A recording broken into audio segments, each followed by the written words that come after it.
Ho, ho, ho! Gather round the fire for a Starbound Festive story, where I improvise a story about Christmas starring Spoiler Ape, the mate right here.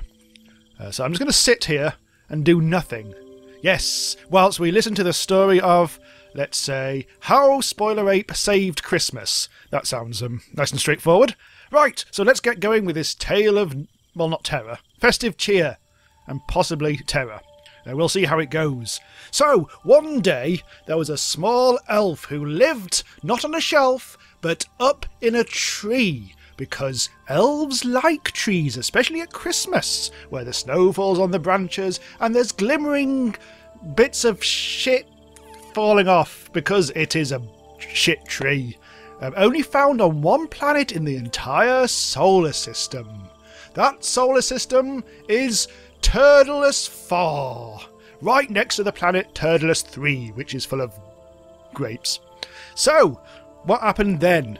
One must look deep into our hearts to discover that the elf was feeling blue because Christmas was going to be cancelled. Yes, that is because on his planet, Santa had fallen down a little well. Only a little one, but his fat arse had got stuck in, and Santa was upside down and staring at a dank rock. The dank rock's name was Gerald. Gerald said to Santa, "Ooh, you're in a bit of a pickle, aren't you, Santa? Nobody knows you're down here but me, and I don't have my phone on me because I'm a rock in a well." And Santa said, "Fuck off." Meanwhile, up in a spaceship somewhere, orbiting the planet Cac, Spoiler Ape was toasting marshmallows, because he likes marshmallows, especially if you impale it onto a banana and call it dinner, which he did because he ate that 365 days of the year, even if he was orbiting a planet that didn't have years or days, but a darkness that settled upon it because Christmas was like that and all that, who cares.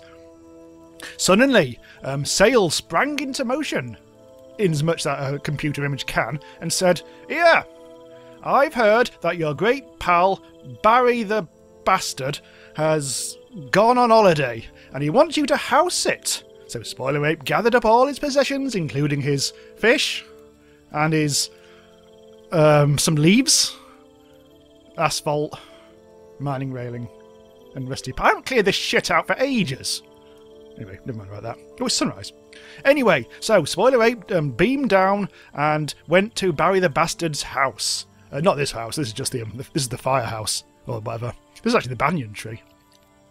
Spoiler Ape knew that if he was to house it, he must enjoy himself as much as he can within limits. He wasn't a bastard, unlike Barry the Bastard, who was a right bastard.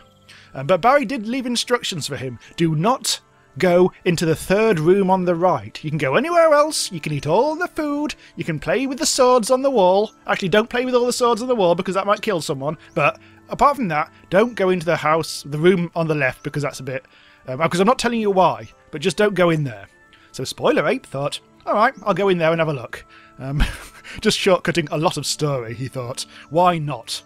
He was going to wait for the third day, but bollocks. Spoiler Ape is impetuous. He's an impetuous apex prick. So he went into the room and found a note. It was a note from Gerard.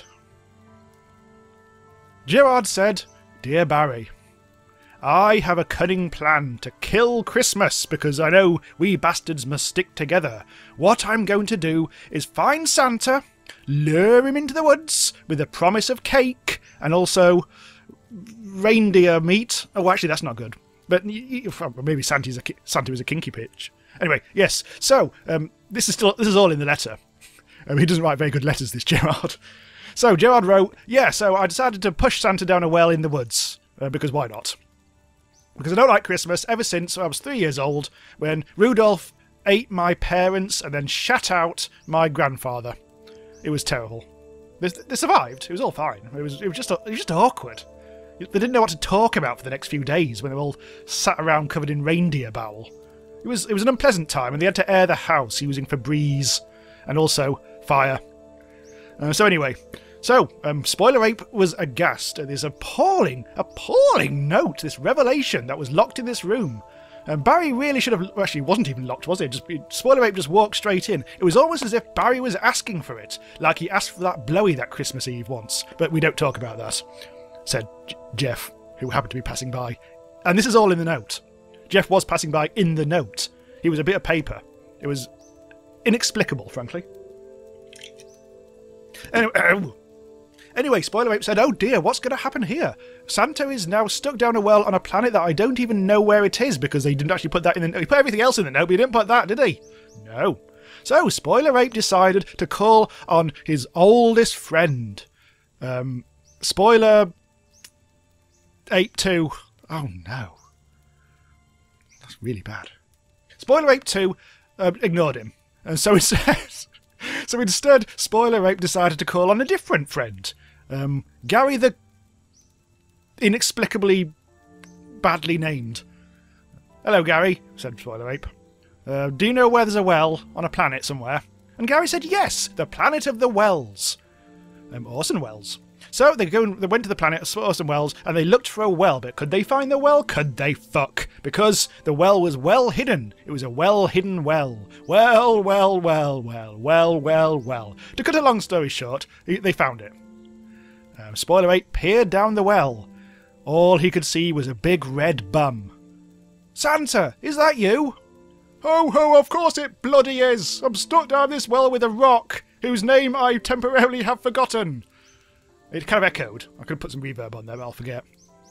"Oh, bloody hell, Spoiler Ape. For some reason I know it's you. Oh yes, because I'm Santa and I'm magical. You have been a good little apex this year, haven't you? Apart from when you punched that nurse. That was very bad, Spoiler Ape. But you made up for it with all that good deeds you did for charity when you went to that orphanage. Yes, you did. You went to that orphanage. Why am I talking like God? Oh, I'm Santa God. Oh, I've got magical powers. Oh." By this point, Spoiler Ape was really getting bored. And he was kind of like starting to wander off. Was Gary there? Actually, who's Gary? Anyway, Santa shouted, "Come back! I can hear your footsteps going into the distance. I think if you're going to be a really good boy and get yourself a present that isn't coal, or maybe some uranium rods, depending what fuel is used in Starbound these days." Oh, Santa's had a bit of a tipple, I'm afraid. Ooh. Anyway, what was I saying? Oh yeah, come back, you prick! So Spoiler Ape returned with a heavy heart, knowing this could take a while. "So, any idea how to get me out?" Spoiler Ape thought for a while. He looked down at the big red bum and thought, "Well, we can't get any leverage from below, so maybe what we could do is get pissed and not give a shit." So Spoiler Ape left. 5 days later, Santa died. I think I might actually reverse this story. I think something's gone wrong with this story, hasn't it? I think it's when Santa died. Doctor Who was passing by in his spaceship, which was the TARDIS on wheels.